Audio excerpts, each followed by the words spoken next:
Ready? Okay. 1, 2, 3, 4. I declare thumb war. Oh, well, you go right. You put some elbow. Get some elbow in it. Gosh.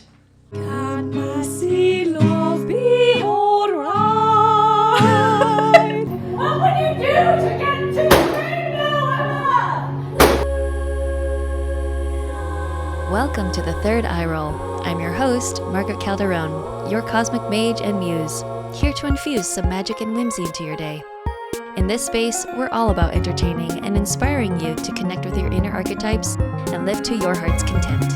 Join me for some astro tea, conversations in the Zodiac Zone with fellow creatives, metaphysical thinkers, and unapologetic spiritual hussies. Plus, we'll answer all your burning life questions using astrology and tarot. So let's conjure up some authenticity and unleash the magician within. Bippity bop, let's rock. Hey friends, Margaret here. Before we begin this episode, I wanted to offer you my personal thanks for joining us for the first episode of The Third Eye Roll. In today's episode, we enter what I'm calling the Zodiac Zone series, where we enliven the zodiac archetypes and tackle stereotypes through discussion, games, and other specially curated shenanigans starring our astrologically hand-picked special guests. For this Zodiac Zone Aries Edition, I am beyond jazzed to have musician and alumni winner of NPR's Tiny Desk competition, Emma Hardyman, aka Little Moon, who takes us through her creative hero's journey from standing alone to standing out in her newfound stardom. We make pit stops along the way for a variety of games and activities, and trust me, you do not want to miss the musical performance by none other than Little Moon herself. And lastly, I want to express my deep gratitude to my family and friends for their wisdom, talents, support, endless support as I embark on this new journey for myself and sharing my love for entertainment, relationships, and of course, all things magic. So I hope you enjoy. Welcoming my guest at the start of the third eye roll with me, your host, Margaret Calderon. Congratulations, by the way. Yeah, heck yeah. This Here is a with very exciting podcast. I'm so excited. Here with Emma Hardyman, artist and musician and visionary of Little Moon, the band, and also Aries. So think attributes, all things fire-led, brave heart, independent, impulsive, maybe a little brash. There's an earnesty, there's a loyalty, there's a boldness, there's an kind of like this frontman leader quality to the Aries being a cardinal sign that I feel perfectly depicts, you know, how I see you. Also, if y'all haven't noticed that we are sisters. I'm here to confirm. The secret's out. The cat's out of the bag, everyone. We're related. And they're like, who the fuck? I don't know. No, we do kind of sound alike, I hear, on telephone calls. And so it's good to get it out of the way. It's true, actually. I feel like anytime, I think all of the sisters and also mom, we have a similar vocal quality. Start things off is right off the bat, I'm going to challenge you to I want you to read my mind. Something really simple. God and damn. It's something that we're both good at.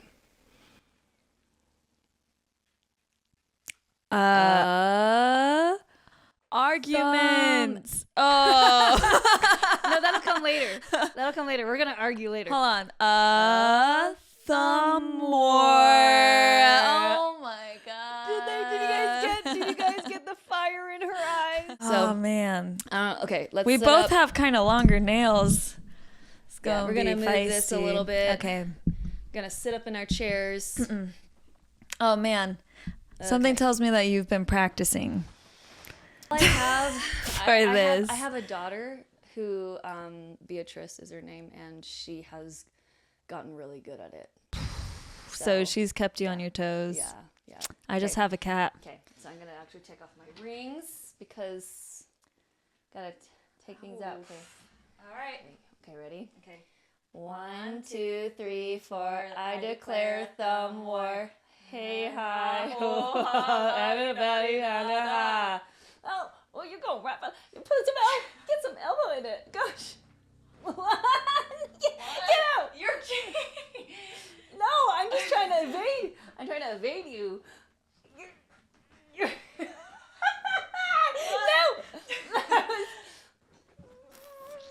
1, 2, 3, 4, 5.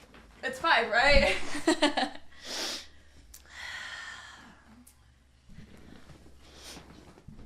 I knew that was gonna happen. What is your relationship to winning, or do you take a more like humble, like are you gonna, is it a more humble stance? Like, Are you gonna preach is at me? Is there a place for winning in your mind?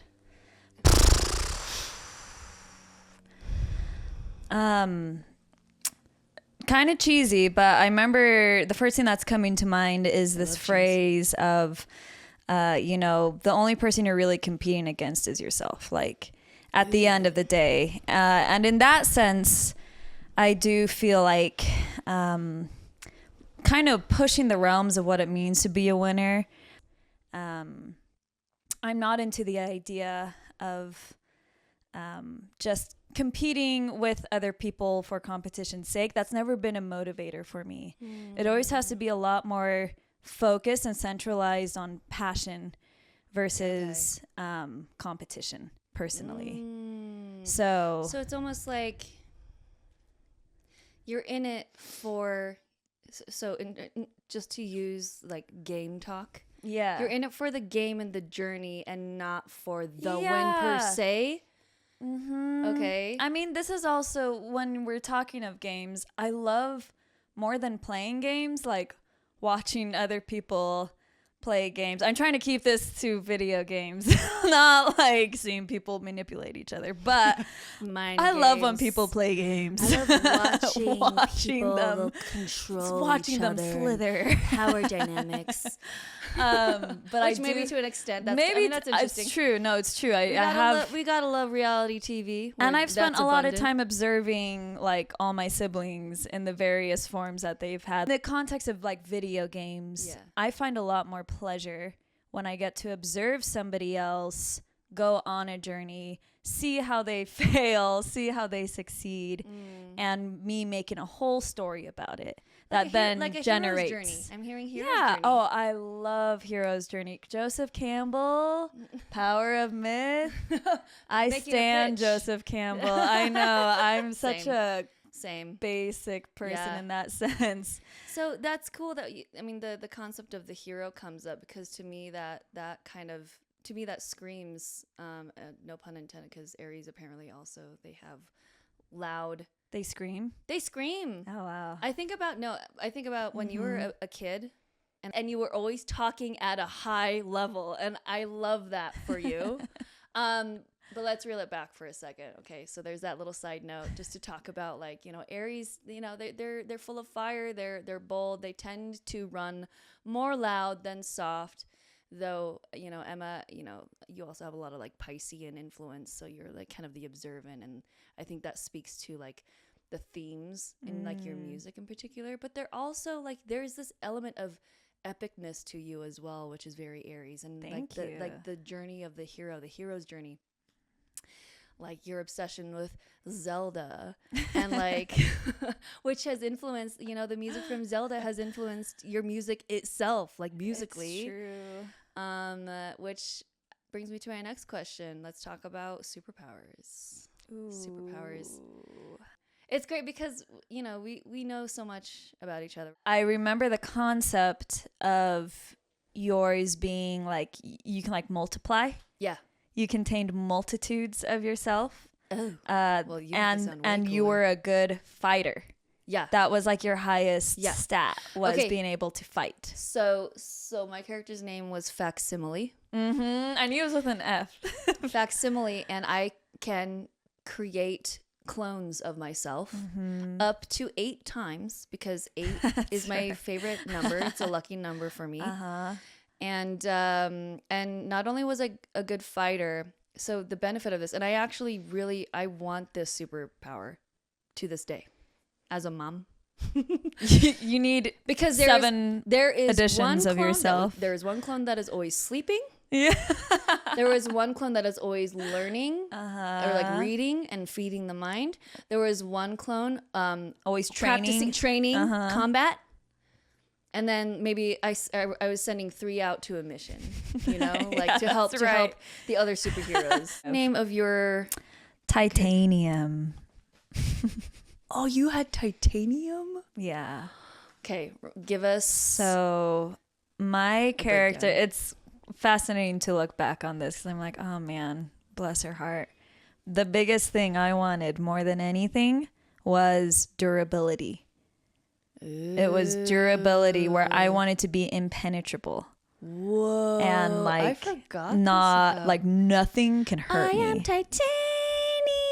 Exactly. I was blessed by an alien entity that's just how I got my powers. This is funny to delve into this. Because I'm like we have seriously. origin stories. Yeah. Well, it's to be taken seriously. I got my powers from an alien entity that had godlike powers and who observed me as a kid.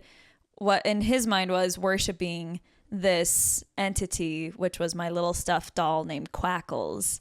And this alien entity thought that was like the king of Earth or the land or whatever. So it possessed Quackles, my doll, and was then forever tied to that stuffed animal. And he gave me the power of like protection. Nothing can hurt me ever.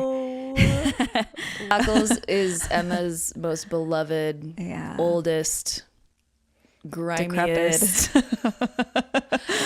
hanging on a limb. Because you loved him. So just like in like the hero's journey, there is always like an inciting incident where like suddenly you were like oh, it's music. Yeah. I think it's honestly, it came through a moment of crisis, I think, where when you start growing up and realizing there's this whole idea of the real world and of expectation and survival. And it really was just a reflection of me realizing that I really don't have many skills outside of just being a little delusional and making up stuff in my head, making up melodies in my head. And coming to terms, even in the context of, you know, I did some formal education like in college, and then I dropped out, which was like a really scary thing for me at the time. But I had to really be, I guess, be in a place of crisis, honestly, for me to kind of realize what actually resonates and what actually is aligned for me. Take me back. Like, how old were you? Like, how little were you? Because you were like writing music and performing your original music as soon as high school. Like, what, junior year of high school or something? Right. Or? Yeah. I think that's when I first shared it. Okay. So you're saying maybe you had the feeling or the leaning towards it. Yeah. When? I don't really fully know when it began. I know that music was always going on in the house. Yeah. And what really resonated with me were lessons that Mom reiterated from Mr. Rogers of like going on the piano and like, you know, crashing on the piano and being like, do you feel this? And, you know, being like, oh yeah, it's like angry, say angry, you know, that's anger. Because growing up, I really struggled to articulate myself. It was like a really difficult, tumultuous journey to experience a big emotion and not know how to articulate it in a way that people can understand. And because of that struggle, I think music became more of an outlet where I noticed melodies and chord progressions or soundtracks or Zelda Ocarina of Time relieved something in me that my capacity at the time to articulate could not. So I think it really was an integral part of my development, I think, to associate emotion and articulation with sonics and melody. I love that. Thank you for sharing that. I'm mad. I'm mad. I'm really, really mad. I'm not. I'm actually...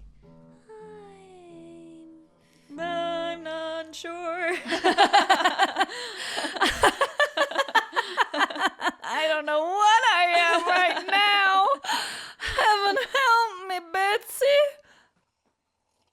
Aries is the baby of the zodiac. I thought it was the oldest. Nope, that's Pisces. No. Are you serious? I like ChatGPT'd this. And it says that it's the oldest. What am I doing here? I don't even have a job. I'm serious. I'm serious. That's what I read on like TikTok. Emma, my love. Look at me. Look at me. Don't look at he. No. No, Aries is the baby of the zodiac. Okay, so then why is there then misconceptions with that? There shouldn't be, because Western astrology is based on the seasons. Uh-huh. Aries is on spring equinox, which is technically the astrological new year. Yeah. So therefore it starts on the new year, so that means it's the oldest. No, Pisces is the last sign of the zodiac. Are you serious? That's why all of the this, archetypes... Betsy. Fact check this. I'm just like it's okay. I'm just You'd so be in deceived disbelief. by That's everyone fine. else. Yeah, no, it's okay. It's okay. Let's That's look it wild. Wow. Aries is the first sign of the zodiac. It is the baby, known as the baby, which is why it comes with all of these attributes. According to astrological tradition, Aries is considered the first sign, marking the beginning of the zodiac cycle. However, Pisces is often considered one of the earliest recorded zodiac signs, with depictions of the two fish appearing in the ancient Egyptian artwork. So then if it's the first sign, doesn't that mean the oldest? No. Oh. It's the baby of the zodiac. And then Pisces finishes off the year and the zodiac, which is why Piscean energy is known for their sagacious, because they're all about integration. Yeah. They're all about transcendence. Whereas Aries is hit the ground running, fast, youth. Right. So you, and that's why I brought it up, because it's Wow. the youth of it all. Not only are you the baby zodiac, but you're also the baby of the family. Yeah. Okay. I got a lot of baby complex. Yes. just then we caught it. It was all a trap. It was all a trap. Manipulated into your games. No, this actually just naturally happens. No, it's okay. Yeah, baby of the zodiac, known for its youth. Talk to me about how you stay looking so young and awesome. Tell us your...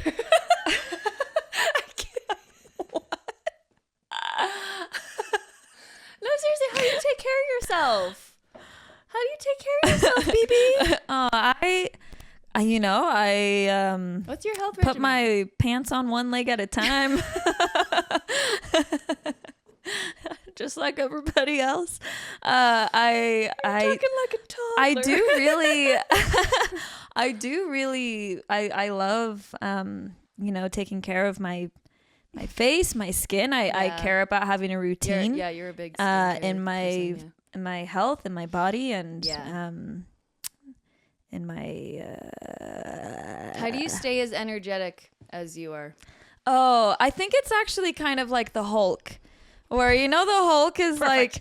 the Hulk is but the Hulk is always I'm always angry. I'm always just a little bit sleepy. And those close to me really profoundly know this. You are a sleepy baby. You're a baby, and you are full of life. Sleepy baby. And energetic. And as energetic as you are, and as your music is in particular, because there's a lot of... I would call your music extremely spirited. Thank you. Yes. Spirited. You said it. You hit the nail right on the head.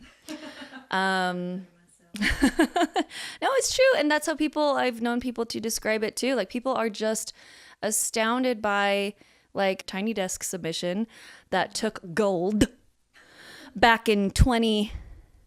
What year was that? 2023. 2023. I don't know either. Sorry. It's okay. Or maybe keep it. It's fine. You're the baby, but you've accomplished so many great things, and the wisdom in your music speaks to like these really transcendent themes, and which is so impressive, which is why you took home the gold, which is why you then moved on to releasing your more recent album, Dear Divine. I keep saying Dearly Divine. But it's like letter to the universe. Dear Divine. Dear Divine. Dear Divine. P.S. P.S. Love me, little moon. Your baby. Your little baby. You had gone on tour for that album, which was a lot of fun.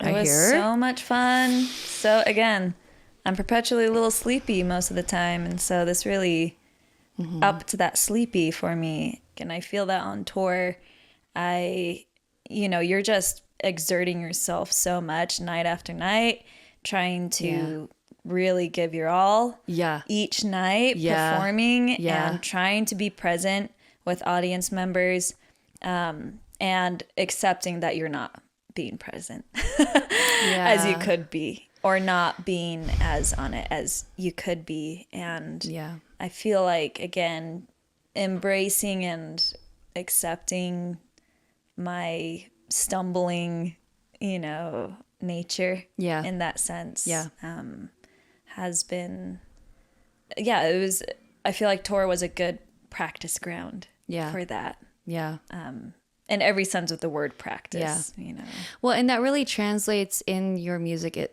itself as well. I feel like you breathe so naturally this message of, and this actually speaks to you as a person, this exercising of this consistent practice of self-grace and self-acceptance, which I know has been, as it is for a lot of us, like the journey towards self-acceptance is such a sacred and personal one, and you can really feel your journey through that in the music itself, and even just the way you talk about how you handle tour and navigating all the interviews that you then had to, like, touring interview. It's just like now, and you're doing so much, and it's so beautiful. Like, I'm a proud older sister, because that's what you want for the people that you love the most, is for them to finally see what you see in them, and the gift and power and weight of their wisdom. And like the dreams, like our little home, our bunk days, where there are 7 of us kids staying in a 3-bedroom house in California, and humble upbringing, but like a lot of magic, a lot of magic, a lot of music, a lot of art, a lot of books, a lot of story time, games, fantasy. Like delusional thinking gets a bad rap, I think. Yeah, it does. It does. In my mind, it's created like everything in this world. Has been created by people just sort of, trying to imagine something different. Yeah. And then eventually you have other concepts that come into play that get more actualized. But it really starts with kind of a delusional moment. It starts with the dream. I think. It starts with the dream. Yeah. And then we turn from dream, and then all of the steps to either experience it in reality, which I think is possible, like in subtle, even more subtle ways. We bring things to life. We breathe things to life. Yeah. But it's plucked from the sort of mystical realm, the unknown realm of possibility. Possibility. And imagination. That's what you're all about. And that's what I love about I'm you. Mr. Possibility. You know me, I'm Mr. Possibility. Who is that guy? Like Mr. Possibility. earlier on, you were trying to think what to eat, and all I do is keep generating ideas that aren't really helping you, but overwhelming you, because I can never decide. Yeah. But I can you generate. you ask Emma for a recommendation about anything ever. You could do this, but you can also do this. And she just proceeds to give you an endless list of exactly what you said. Possibilities. Yeah. I'm just like, at the end of the day, I'm like, you know what? I'm not hungry anymore. Yeah. I'm done. That's my I'll just go to bed. Yeah. I'm tired. You made me tired. This is why I'm tired all the time. Because I'm just like generating these ideas and just generating. You tire yourself I'm always out. tired. Yeah. You tire yourself out. Absolutely. That's kind of cool though. I mean, again, this goes to show like how cool your art is because of that. You know, it might be a pain in the ass for you, but it sure is a gift to the rest of us. Thanks. Thanks. Yeah. Keep on going. Keep it going. You know what? Yeah, I think it's a mix of both of like seeing the exhaustion and then again just letting myself not show up in my again delusioned world expectation of myself of like you gotta be super on it, you gotta be super funny, you gotta be super intellectual, you gotta be super philosophical, and you gotta be spiritual. Like well, you definitely are all of those things. Thank you. That's very sweet, but I'm not always present with all of those aspects at the same time. Sure. Or once again, I can feel a lot of anxiety around the idea of like trying to express it all to like the best capacity that I can, you know? Yeah. And just like learning. Talk to me more about to let go. Yeah, talking. Like you're learning to let go. Mm-hmm. The talking thing, because in your chart, like Aries is present not just as your sun sign, which is like the whole of your being, like the main energy you move through the world in, it's the thing that colors the whole of your chart, but also your Mercury, planet Mercury, is in Aries. And what does Mercury rule? Mercury is the planet of communication, how we get our ideas on the table, technology, and all that stuff. So you also have Aries there. You've got a bold way about you, you know, in terms of what you sharing. Like I think a little messy, a little stumbly. Okay, maybe it's a little discombobulated here and there. Maybe it feels detached in some way, shape, or form. But it always is. You take a strong stance, and I think that's cool. I think it's really cool. Like, because you got to start somewhere, and I feel like you always know where to start, and that's cool. That is fascinating, Margaret, for you to reflect that, because I've always kind of felt basically the journey of me learning to talk. Yeah. As you know, I was very resistant, had a lot of anxiety around it as a kid. Yeah. And it got to a point where I'm like, okay, either I start just saying stuff or I'm never going to speak. Yeah. And people are never going to be connecting with me then. So then I'm like, okay, I just got to start saying stuff. Yeah. Because the way my brain works, the inner world, which we'll probably get to more, is very, as you mentioned, Piscean. Yeah. My inner world is very, you know, like this beautiful, Elusive, magical, spiritual, dreamy, spiritual realm. Yeah, soft. And I would perpetually judge myself for the way I communicate.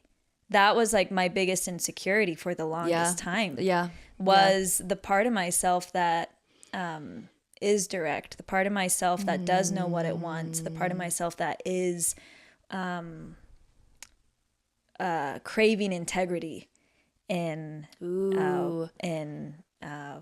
what I say and in what other people say, and requesting that. I love that you say that, because naturally this really does fall in line with the anthem of the Aries, which is about honesty, honest communication. That's one of the biggest things for me, for sure. Yeah, is like, it's true though. Just like, just and tell me what you feel. Yes. Like, what? Please, like, and like, let me in on that process. Like, yeah. But it's a double standard, and I could be quite hypocritical at times, because there's a part of myself, at least for many years, that I was so afraid of expressing myself. This is your story. This is your hero's thing, which is why it's so perfect that you are an Aries, because, you know, I think I wrote down in my notes, this phrase kind of popped up in my head as I think about you and your story. And it is that of, if I can find it, standing alone has led you to standing out. That's very sweet. I think about the little stories of like you, like in elementary school, and like if you don't mind me sharing, Please share. the tender Yeah, story, which I feel yeah. like would make such a beautiful like children's book one day. Maybe an idea for Nate Yeah. or something. To illustrate my To first best friend. Your first best friend was a little tree on the hill. I'm sorry. Is it kind of sad? I know. I'm like, yeah, I was that kid. Yeah. The little homeschooler. Yeah. Yes. Yeah, I know. Yeah. Obviously. Homeschoolers, but like with years on and off at public school. And so, one of the years that you were at public school, there was a little standalone tree on a hill, and Emma would eat lunch with that tree every day. Yeah, recess. And recess. Every recess. Lunch and recess. Apparently I would, this is all reported by like our parents, where my teacher invited mom and dad in and was like, yeah, Emma just sort of, kids are interested in playing with her, but she just sort of goes to this tree and like Communing with I'm the like, tree. I would like bury sand in my shirt. I don't fully remember why I did this, but I would put sand in my shirt and like carry it to the tree to like offer it. That's really That's something. There's something there. That sounds wow. I was like, that sounds meaningful. I feel like it probably was something to do with like the playground was associated with connection. Yeah. And so the sand was like a symbol of like, hey, this little tree doesn't get to play on the playground. That was your way. So here's some sand, and me and this tree can both play a bit of sand for you. Here's my dirt for you. I was the sad Victorian child. You don't really play with. I might not have a lot of money, but I got some sand. So sweet. So from those formative years and those experiences, and feeling like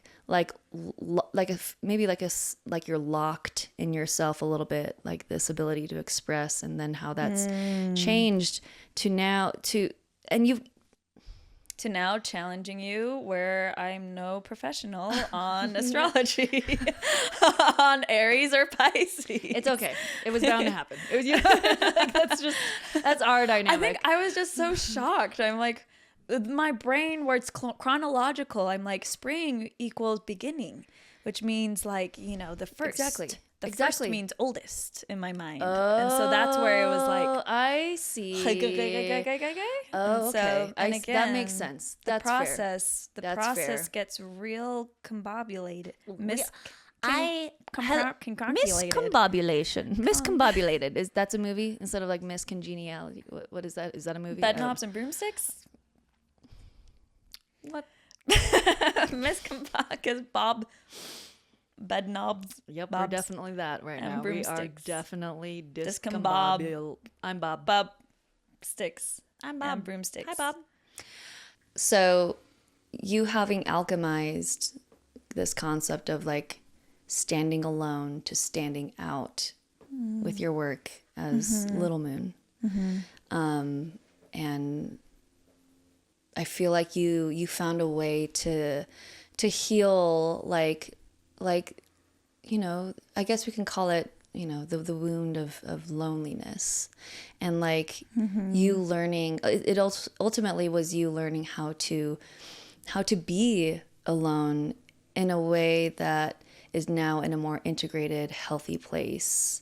Would you describe it that way? Do you feel like you've kind of resolved totally. that childhood wound a little bit? And I mean, especially through the lens of your music, at least that's what I hear and that's what I see. I kind of feel that wounding in general, in my experience, is not necessarily wounding that I necessarily overcome as much as like work with. So like it's a consistent. You're never done healing. Yeah, exactly. Right? It's like it's a wounding of the self, really. So specifically my self identity had a massive wound, I feel. Yeah.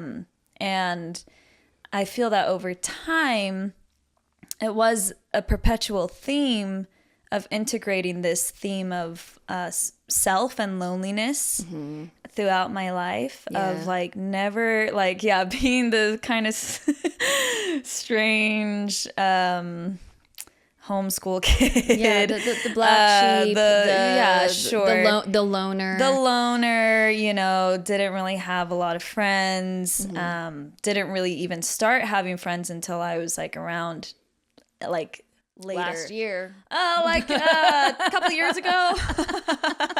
I met a guy named Nate who was super nice. Whoa, who's Too that kind. guy? I know. Too kind. But it's an ongoing practice once again. Yeah. And it's been a constant theme that I think I've just, for whatever reason, has been a perpetual lesson that I used to really resent when I was a kid. I used to like, I was just like so done with being so alone. Yeah. And throughout young adulthood as well, I was just so tired with, and I remember praying even, I'm like, please give me a different trial. Like I get it. Really over I get this. it. I'm alone. Like I'm a loser. Why do I have to keep experiencing Yeah. this? And But you so are not. yeah, I think it took again feeling like as if I was so alone to come to that conclusion that I'm not, because it took all those years of me just rejecting it, of me not wanting to Denial. Not there. It's a stage of grief. Yeah, is denial, and I just spent a lot of years of being in denial of that, or just not wanting to face it, or being resentful towards myself. Yeah. I feel like a lot of the battling, a lot of like the war archetypes that you hear of Aries, in my experience, looked more like being at war with myself than with others.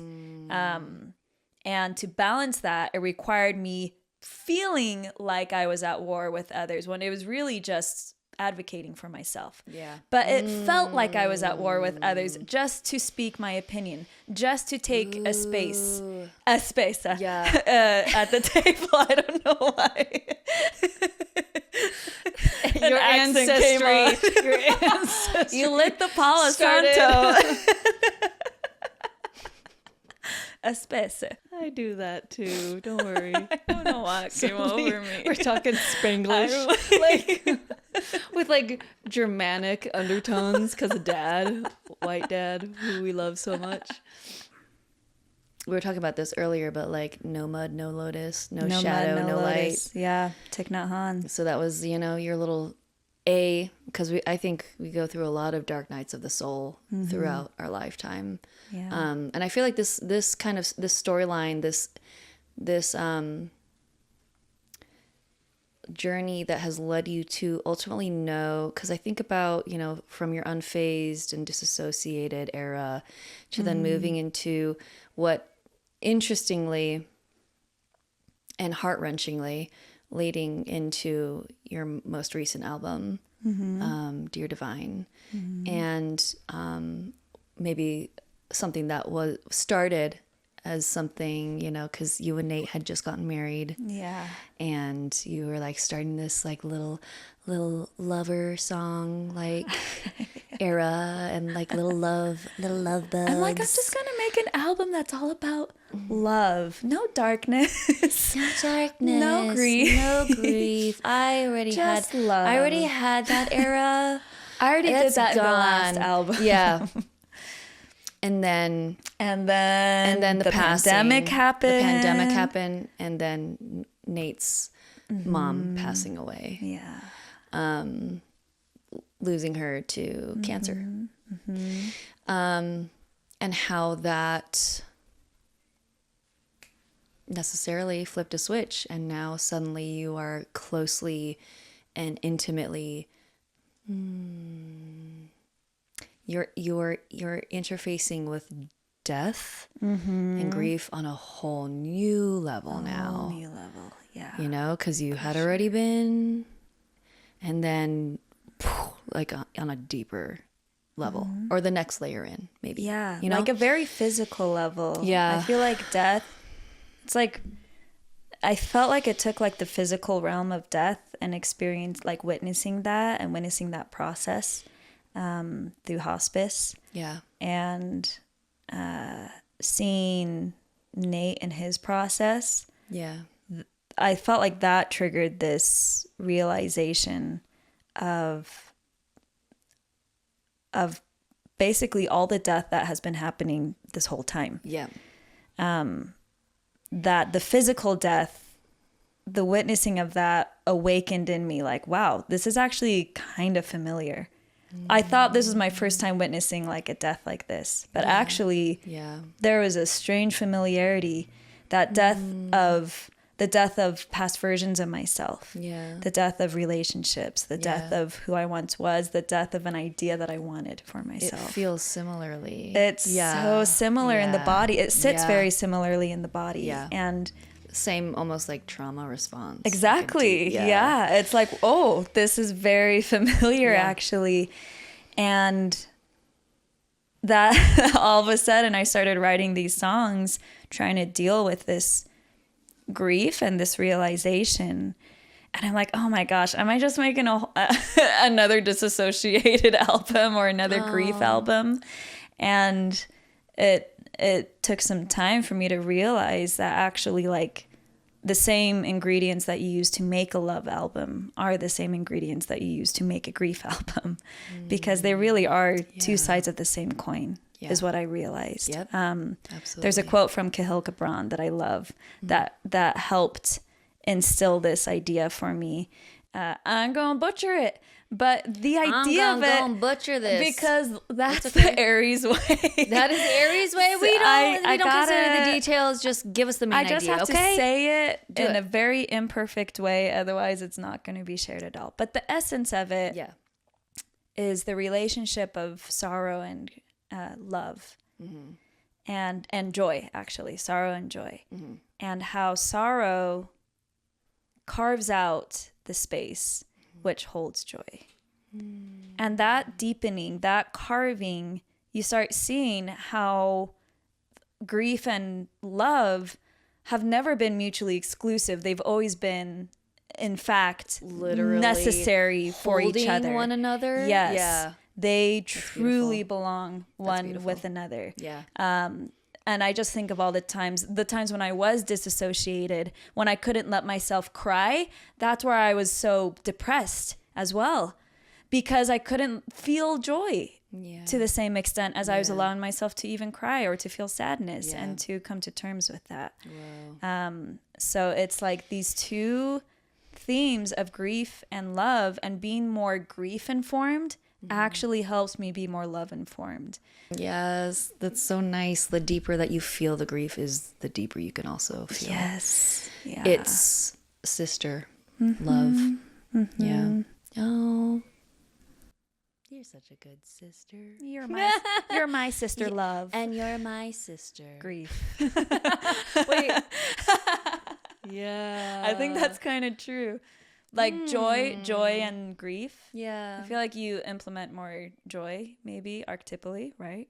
Leo. Archetypally. Not No, it's good, right, because they're one and the same. I get it. But yeah, I would Yeah. say, I think we've played with these themes together a lot too, where it's like, I mean, I don't mean to toot my own horn, but I'm a pretty happy person. No, you're not. No, I know you're not. Miserable. What are you talking about? Just kidding. No, But you are like a sun. You're a sunshine person. So we've talked a lot about how we play with the archetype of like, I mean, we can cut this if we need to, but didn't I help you with your name, Little Moon? Yes, this is where we needed to get into. You're that's right. what I remember. Because I remember it, but I don't know if you know. I approached you different band names because I knew I wasn't at a space to just be like, oh, I want to go under my real name, because that needed to be separate for me. Still does.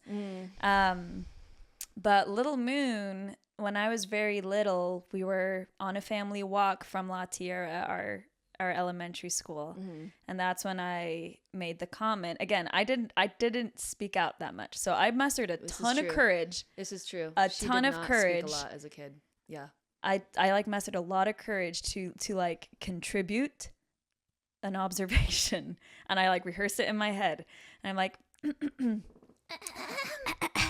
I have something to say, and all of a sudden all my family's looking at me, which is I'm getting nervous now having that It's happen. horrifying. Our family is horrifying in the best and worst ways. There's possible. just a lot of us. And Yeah. Well, of in really intense people. yeah. Gifted people. Beautiful people. Yeah, for us. Passionate people, which can be intense. And I spoke up and I'm like, have you noticed that the moon is following us? And everyone started busting up laughing. And like kind of teasing, like, "Oh, it's gonna get you, Moon. It's gonna get you, Emma." And I'm like, oh I'm my like- gosh. what a memory. And I'm just like, oh, what I no. said was Now stupid. you gotta crawl back. I'm so stupid. Gotta crawl back under my rock. No, I spent Me and my friend Tree over here is the only person who gets me. Thanks. spent another 6 years not talking. I'm going to my tree. Damn, Emma. No, Makes me wanna but cry. that was like a moment where it's like there was always this affinity I had with the moon. Yeah. Yes. And most of my observations would be moon related. Yes. And so Yes. um Energetically, you do have a very lunar yeah. quality, Yeah. but like with a microphone. yeah. That's your Aries. Thank you. Moon. Look at the moon. We just needed someone needed to just hand you a little like what are those mega microphones? Right. little- Yeah. The moon is following us. Family, please. The moon is Everyone following turn. us. I have an observation to make. The moon is in fact following us. Have you noticed this? I have. I for some reason the moon just became a theme. Yeah. I guess in my Yeah. childhood Yeah. and kind of an association and symbol along with ducks. And Because despite you being an Aries too, like Yeah. you are still like you're an introverted person too, and I think we've always known like that dynamic. dynamic between the two of us. Yeah. I would hang on to the sides of you so much and just like truly like just like unhealthily honestly like attached to Yeah. to your hip that's of a trauma like bond right there. yeah, we were trauma bonding big But like time, like but honestly reacting to it opposite ways. yeah. But Yep. but I mean I still like I would yes just that hide. was yeah. Yeah. But I'm grateful and I'm honored that you hid with me. Me too. You were my little hiding Yeah. buddy. So We hid in our own different ways. I Yeah, perhaps exactly. was more the obvious hiding. yeah, You were like hiding behind a lot of like Yeah. performance. exactly. Mm-hmm. Yeah, I was the performer. I was the jokester. And I also felt very protective of you. I know. Yeah, No, it's true. to a fault. Obviously, That's because true. again, there's a lot. Anyway, we're learning. We're learning. I'm like, Don't wear that. yeah, you look dumb. I feel like that's just sisters, okay? Can you let know. me just be a sister? much I'm of gonna it is tease just the you. I'm gonna throw dynamic you of around when you sisterhood? don't want me to, and I'm sorry. And forever shall it be. And I still respect you. And those are the aspects that I really love. Once again, is like the communication where it's not like you conniving in your brain, Yeah. but it's you Yeah. just like saying it. Yeah. That's actually where I Just find say refreshment. it. Because I just hate the idea of people having a process and this is where I think the Mercury, perhaps Aries, it can come in like me struggling to kind of get discombobulated messy words out. But at least it's coming from an honest place, and you're trying to hit it. You know But what I mean? also like a where I can get fired the most is actually when a person just isn't being clear with me. Yeah. And that's so understandable, but for some Yeah. reason like I do get kind of more like shoot you do- straight. yeah, like, yeah. You get like agitated. You get visibly agitated. The Yeah, truth, yeah, you're yeah. not. You clearly have an issue with me, especially if Yeah. people have an issue with me, and it's like, oh, no, you're great. It's like, Ew, get off it's of me. really difficult to maintain Yeah. deep connections when you're not being honest or transparent. Yeah, when it's not hard.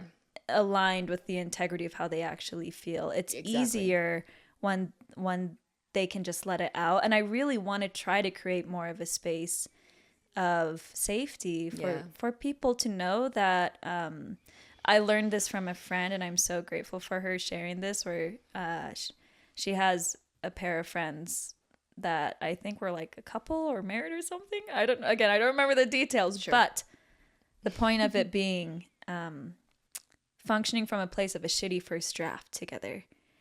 That everything they use in communication, they will say to each other, hey, this is a shitty first draft. Yeah. But this, let's talk about. But you need it. Yeah. The shitty first draft is gold. I will always preach that. The importance of having a shitty first draft in your creation, and your communication, in your relationships.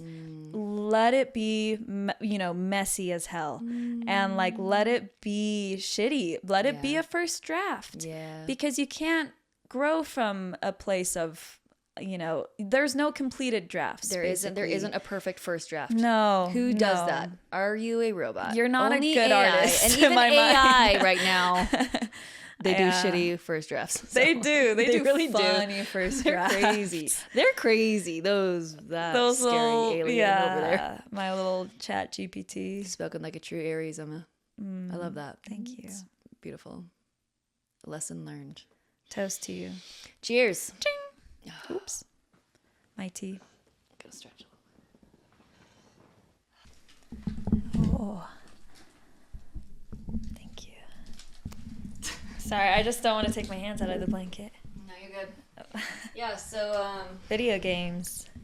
I know. So we were talking about video games, and production had the brilliant idea of giving you a task because they're too lazy to do it, so they want you to help them unwind the wires while we're chatting. This feels very Easy for me. sibling It's easy enough task. for me. Work, baby. Work, baby. I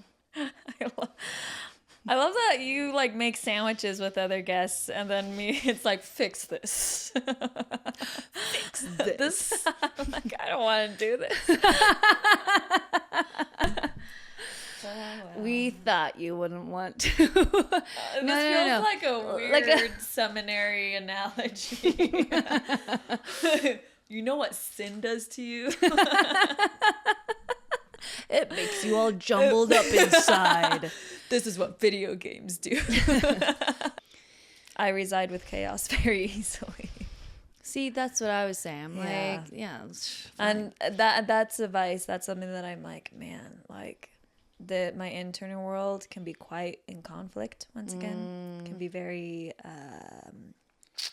at war with itself. At war with oneself. That, yes, the greatest war of all. The most epic war of all. That is the one external chaos, I'm actually good at adapting to. I was gonna say. So, do you consider yourself you thrive in chaotic? I don't settings? thrive. Again, I adapt. Ooh, I can adapt to chaos, but it's through tried and true unhealthy methods of again disassociation or just like cleanliness has been like a theme of like, okay, like try to keep things organized. This could also just be ADHD stuff, but it's also like like if like that's been something that I've just been noticing of like, man, like I want to, it's a practice of learning to resensitize essentially myself to be like, no, like this is uncomfortable, but instead I'm like, I don't want to fix it, so I'm just gonna let it sit there. And you're like, fuck this, but I'll let it sit with me.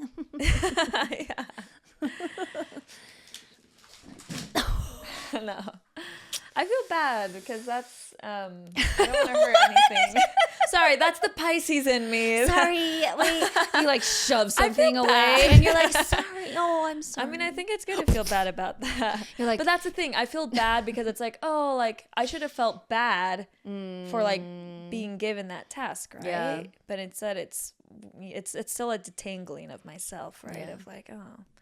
Well, this also beautifully, you. We liked it because it's like, you have a song on your recent album called Messy Love, which happens to be my personal favorite track. It is?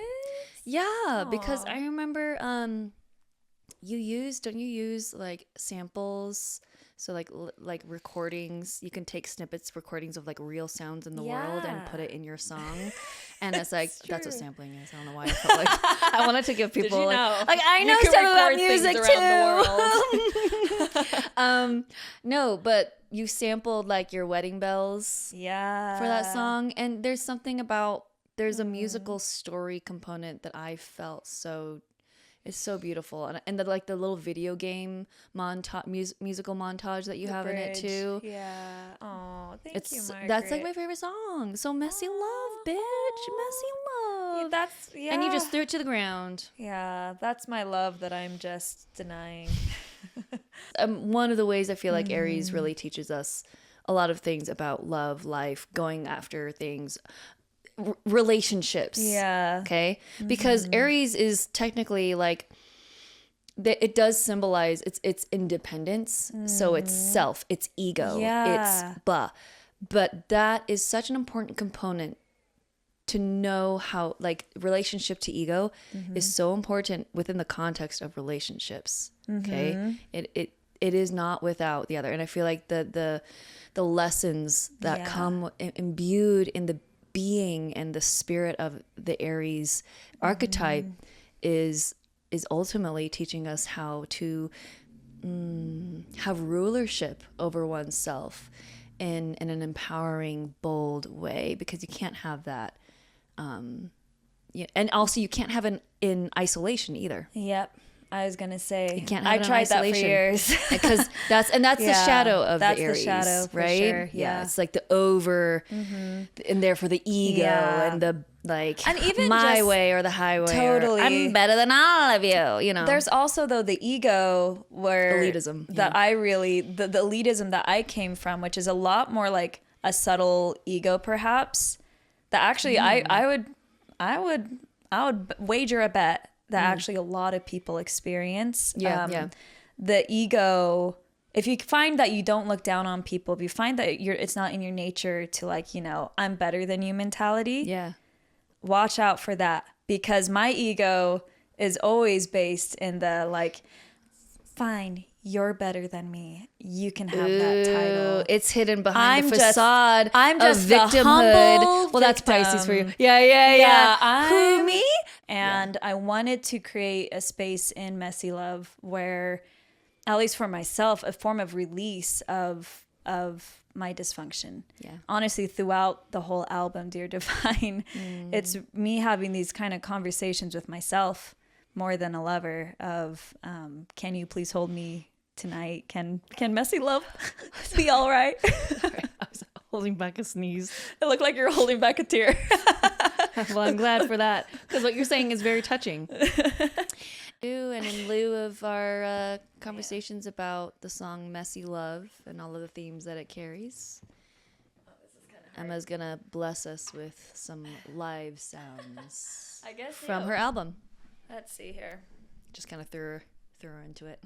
No preparation. Because I'm a good sister. We're just going to go for it? Yeah, we're going to just go for it.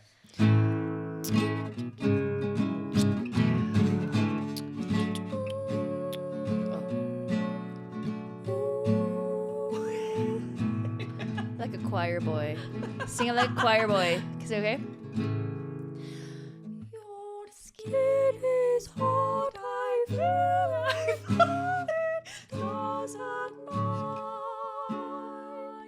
Sometimes it's hard to see the colors flashing by the lights. But can you see all of me?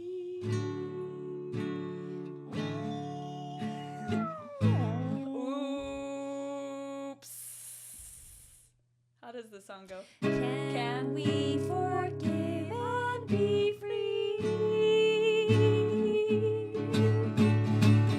Can you please hold me tonight? Can messy love be alright? Okay, next verse I want to do Joan Baez, okay? Ooh, Joan Baez. Joan Baez, all right. Hold on. Oh, God. out, Joan. Hold on. Yeah, Joan.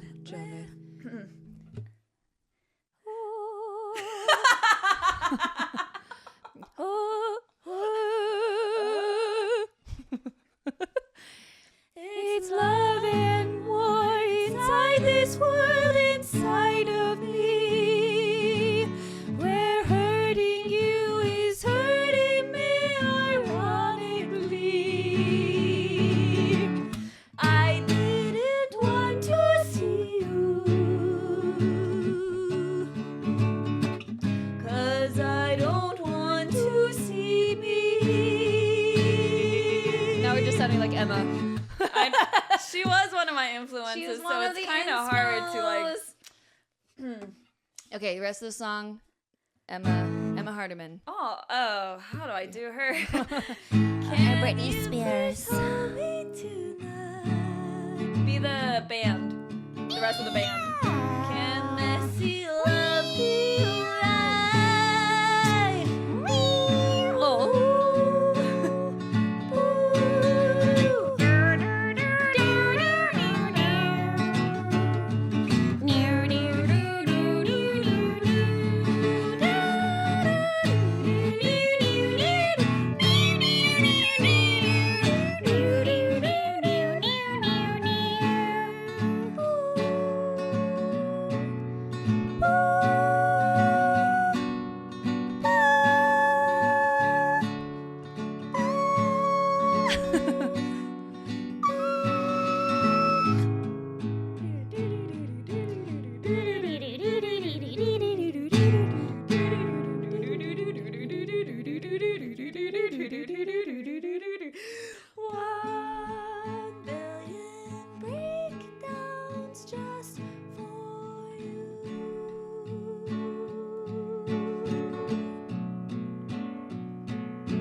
Everything will be alright.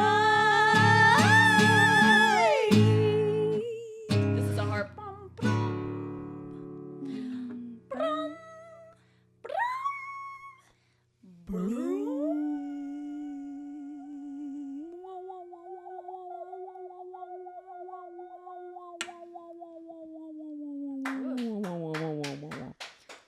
Thank you to the audience. That was beautiful.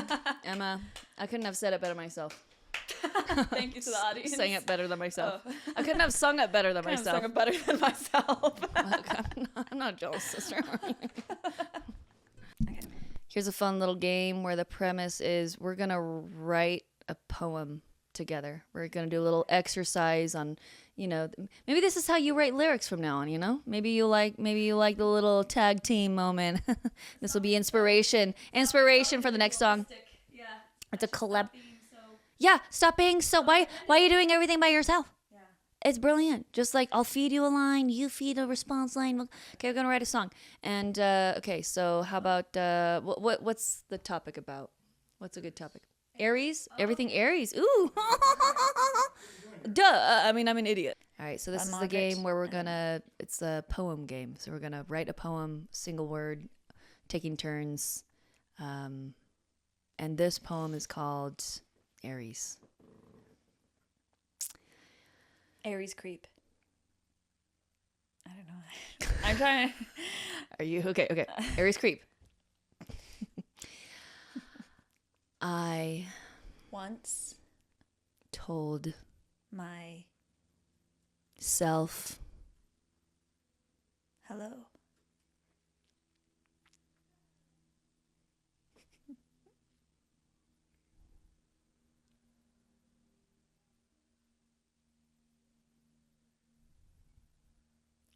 they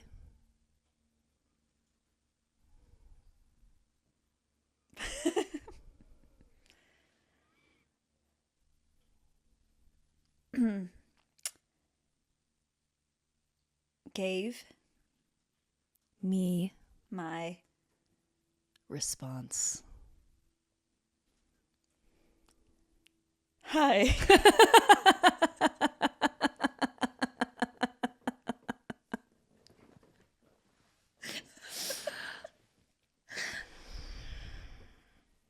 The Other day I saw two fire lords.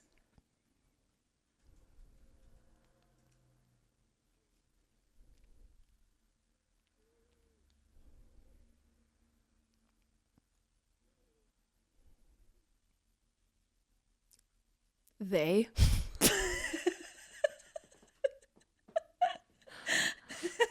Said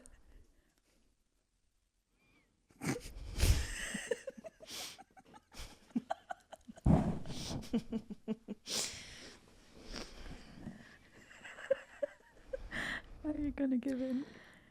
rise Up dear angel of darkness. tomorrow We ride on a I was gonna let you leave it on my lap.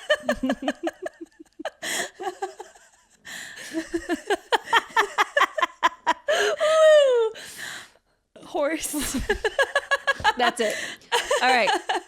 I'm going to read it back to us, okay?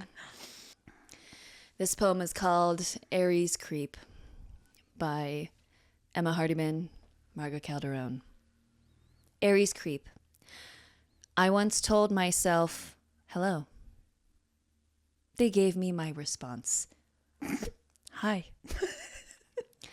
The other day, I saw two fire lords. They said, rise up, dear angel of darkness. Tomorrow, we ride on a horse. That was beautiful.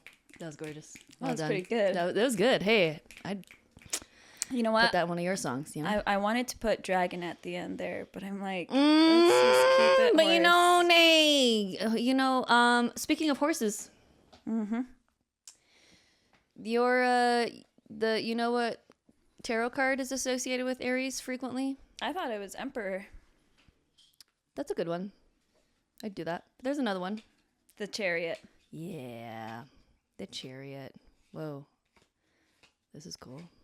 This look is it the Aquarian. This is a vintage Aquarian deck. So good. I need to Made get in one of the these. I'm reading a 1970s. Jungian's hot take on tarot, and they use this as... They use the Aquarian deck? Yeah, they study this one. So Oh, man. it's very good. Beautiful images. I love it. Very, very... Oh, man. Sorry. What are you saying sorry for? I'm not. I am saying sorry. Oh, these are really cool. Damn. I actually haven't actually gone through each. I'm glad you're getting to go through these. Yeah, like really, truly. Like, where the fuck is the chariot? It's going to be the last It's gonna be the last one. It's going to be the last one. Is it literally the last one? just like Emma said, Aries is the last thing of the zodiac. So whatever. Just kidding. That's where It's I not. keep It's the getting first. confused. It's the It's very first. cool. I love it. The chariot. Go and do the Lord's work. Okay, so we're gonna switch gears. I feel like Aries are proactive, and so it's like we're gonna like do some arm stuff as I ask you some questions. Okay. Do some arm stuff. I'm gonna focus on my left arm because it's I the know, weakest. right? I feel that. I overcompensate with the right. Don't we all? Whoa. We overcompensate with the right. We overcompensate with being right. Mm-hmm. Questions for the Aries, resident Aries, Emma Hardyman. Welcome back to the show. Thank you. Okay, Miss Aries, what's worse, being wrong or being ignored?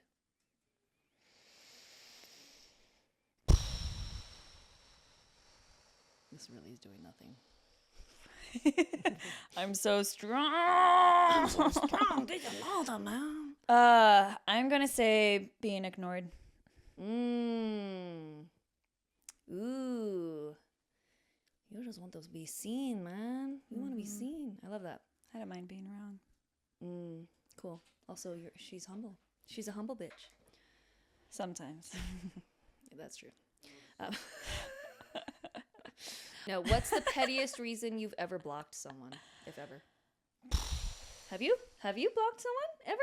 I haven't actually. Wait, what? Come on. Well, no, it's really. I thought you had boundaries.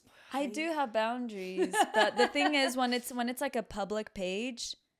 Oh, but here's something though. I have like a Finsta that I haven't touched in years, honestly. Okay. It's not even a Finsta. It's just like a more private account. Yeah. And I just like stopped accepting people Okay. altogether. Well, Because I was just like I want smaller things I see. in life. Okay. But Well, that's not very petty. That's totally but reasonable. I have gotten like envious. Would you rather be loved or feared? Oh, definitely rather be loved. Yeah. Obviously feared. We all know the real answer.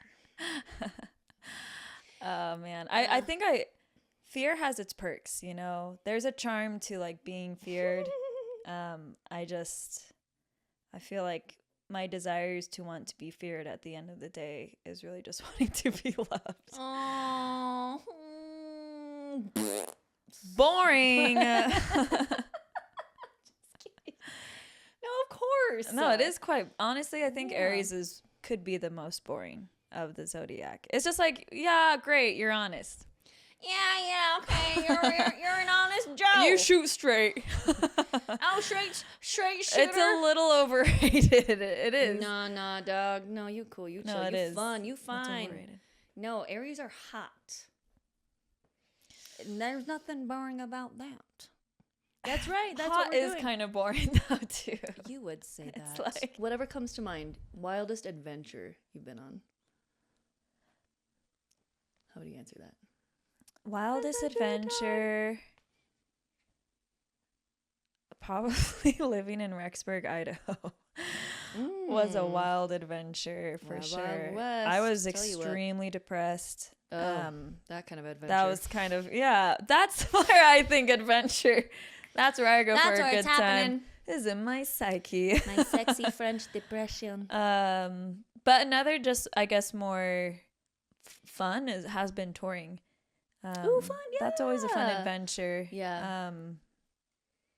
Yeah, I'd say one of those two. What's like one of the weirdest or most chaotic thing that's happened to you on a tour?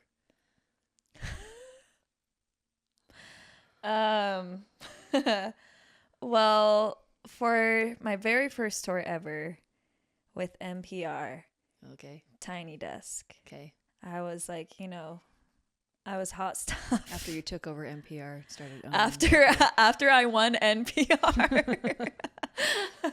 I won NPR Tiny Desk competition. Yeah. And I'm like, wow, they're taking me on like a statewide tour. And I think at the time I did not have any management. I didn't have any label. I didn't have any team. it was just me figuring stuff out.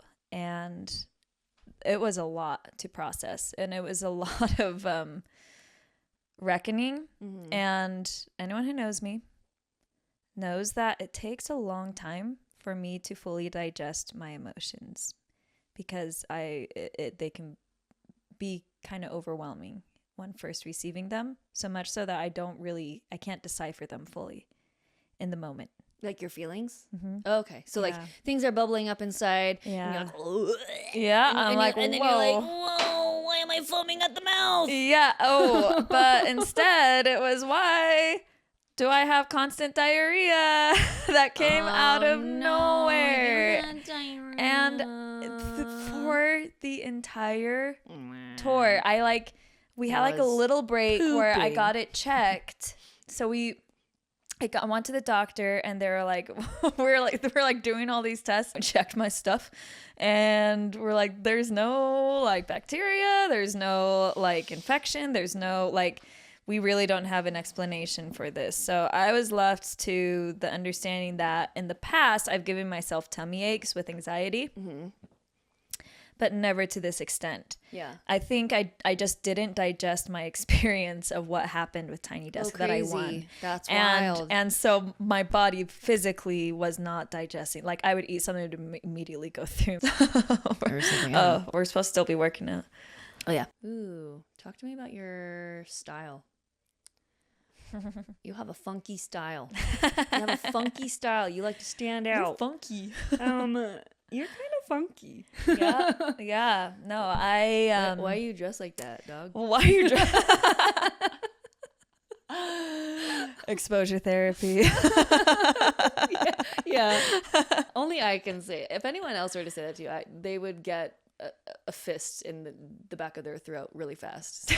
Just so y'all know. Why do you dress like that? No, it's true. That's a threat. That is. So we grew up in a home that was rich in culture and creativity. We just didn't have money, as our mom would put it.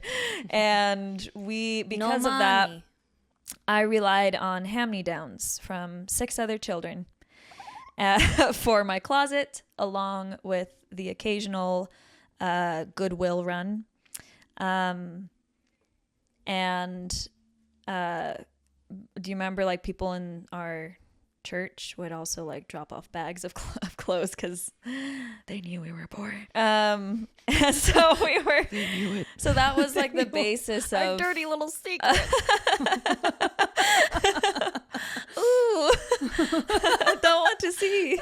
Yeah, that was like the basis of. Started out from a place once again of loneliness and shame, and then over time it became a symbol of like, you know what, I'm gonna lean in. Because I got so sick and tired of this rhetoric of like, you're enough, and try to find a place of belonging, and I'm like, I'm not enough to other people, and I don't belong. And it came to a moment of like, like if you ever feel like you don't belong, here's what I want you to know. You don't belong. You don't belong with crowds and people and environments that do not embrace you and that do not give grace to your humanity and like space for that humanity. Yeah. And I feel like my style came from that place where it's very much a symbol and it's very much an expression. Yeah, you've repurposed of how I feel. Yeah, exactly. And you've done it in a really cool way. Thank you. Yeah. Our dad's a sewer, and I still have like a lot of his clothes that I collect. I still have stuff, hand-me-downs that I still hold dear and you special still to like me. ask him to make you stuff too. Like, I just do. like handmade. I'm like, so cool. Dad, do you want to make another dress? Hey, sure, baby. I just want to collect as much as I can, honestly. Sure, baby. Our dad is not He's like, so not like opposite. Yeah. He's very eloquent. Very eloquent. I'll just say the voice of God. I won't go further. What's the most impulsive thing you've ever done? Other than everything you do in life. I'm talking to myself. Like, just communicating it's a constant impulsive. It's true. A practice of impulsivity. It's never not impulsive. Like the whole idea of like think before you speak gets me in my head, and then I don't speak at all. Yeah, right. So it's either like just do it. Just start putting out words and hope it lands. Speaking is impulsive in and of itself. Oh, that's what kind of wise. That's some wise That's shit. Great. Right, that's what I'm saying. You gotta just go for it. You know what? Great stuff comes out sometimes, and sometimes it goes horribly wrong. And how do you tend to react when someone tells you to calm down? Exposure therapy. This is getting her. Yeah, it is. If y'all could see her eyes right now, she was like, no, I'm like watering up. That's the thing. I'm just trying to cry. It's literally that. That gets me, I think, on like the verge of tears, on just like yeah. People telling me to calm down. I feel like I react by ceasing to share.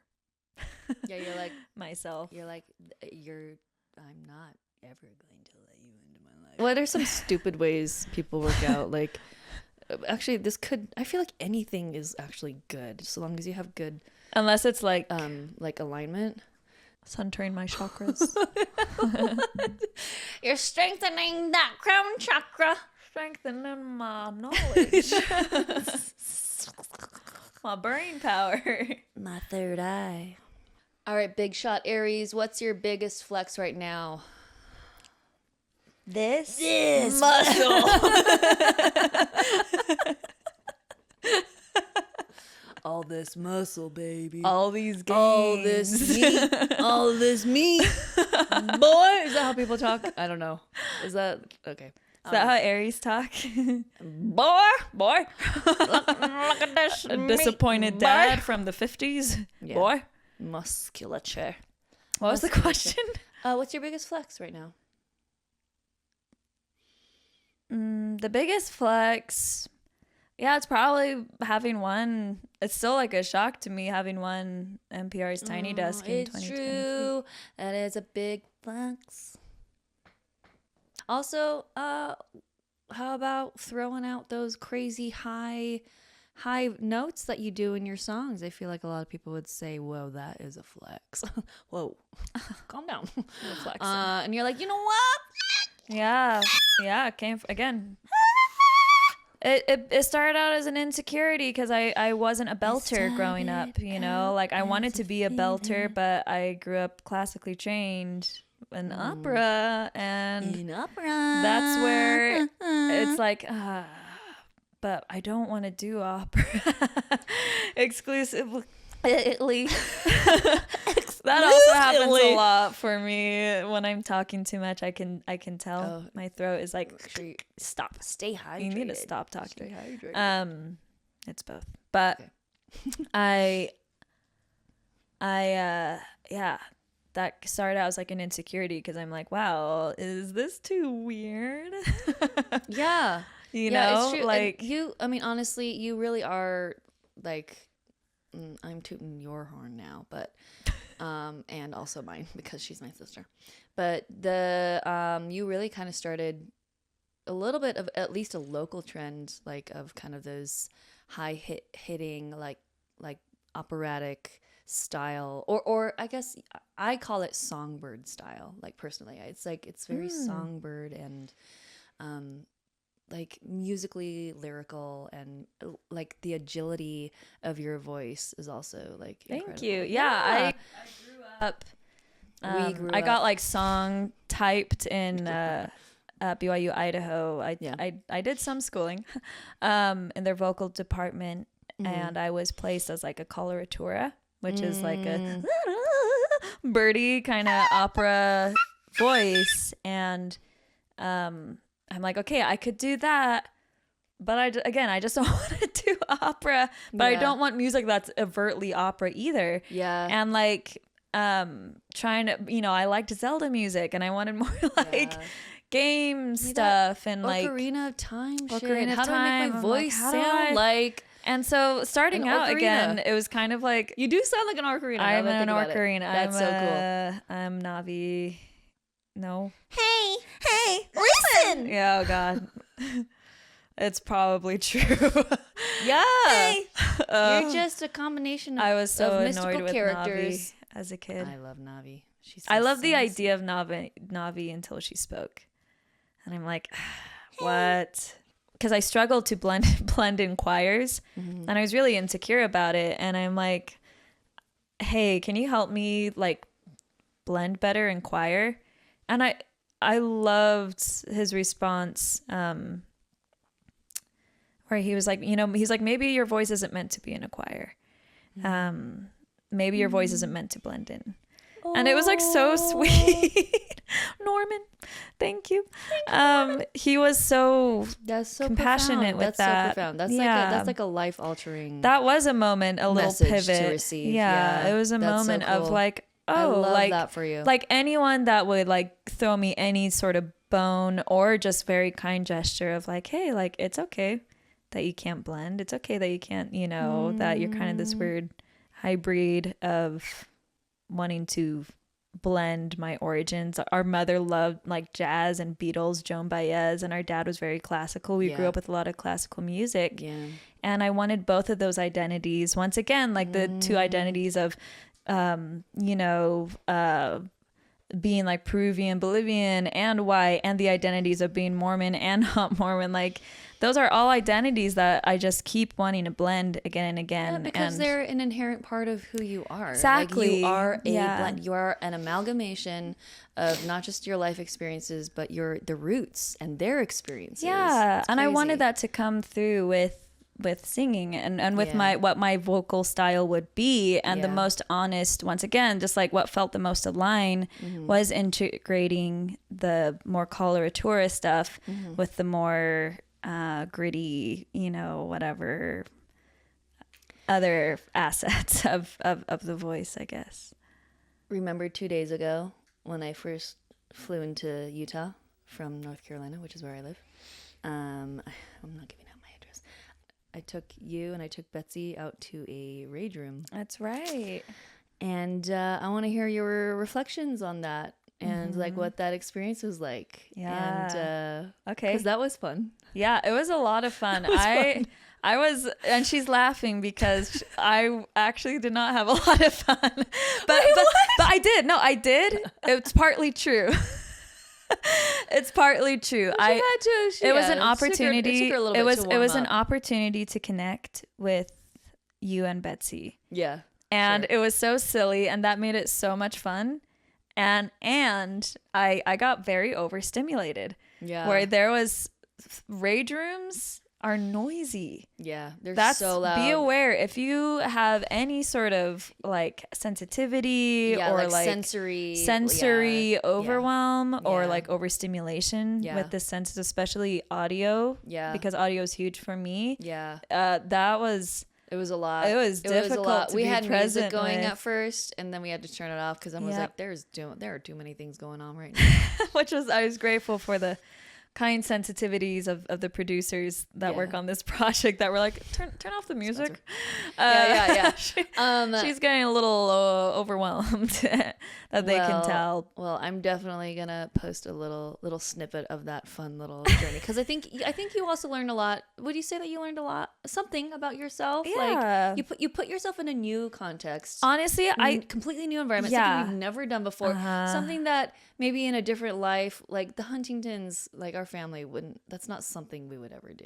And I think part of the reason why I wanted to do something like that was because it was so antithetical to tradition. It was a fun experiment on existing in an opposite way, empowered by one another, and getting to No, that's a good point. I think to that point, there has been a lot of like this struggle of realizing with a lot of Pisces in my chart. Yeah, I think Rage Room surfaced for me a realization of like, oh yeah, it is true that I can get very sensitized to environments and get very easily overwhelmed to environments. Yeah. And learning to speak to that instead of just letting it sit in me and letting that energy just sort of like lead to my own downfall in different ways that it has, to a place of overwhelm. And so like turn the fucking music off. Yes, like, hey, exactly. turn that off. I need this. I need this. I'm grateful for, don't get me wrong, I'm grateful for friends and family and people who will be sensitive to it, of like, she's overwhelmed, let's help her out. And also it's a muscle that I will forever, I think, be working to train to like say it for myself. This is why I really value the importance of a full chart, because it took me a while to feel more integrated with Aries, like connected to it, because because so much of my life was just overrun by Pisces, by my inner world, by those inner planets. And again, like Piscean experience and inner processes and stuff. Totally. And it makes so much sense why people can see that, and why I can present even sometimes in that way. And because I'll hear, I have friends that just don't identify with their sun signs, and I'm like, I was there, like, I get it. Keep going in the chart. I say, keep delving like, there's deep, more. because exactly, like, it's just as complex as we are. Exactly. And that's what I love about astrology so much, is that the deeper you get in to that, is the deeper you get into yourself, and things start to take shape and form geometrical patterns that tell more complex stories about yourself. But this isn't necessarily to say that you don't relate to your Aries, but you're maybe seeing how that can be in relationship to these other, if anything, components of self. If anything, I feel like I'm in an era where I'm trying to like lean into more Aries energy, trying to just bloom. Emma, it's been really fun. Please check Emma out you can find her lots of places now. So like all the platforms, listening platforms for music, most recent album, Dear Divine, again, Little Moon, Emma Hardyman. Thank you so much. And until next time, bibbidi bop. Peace out, y'all.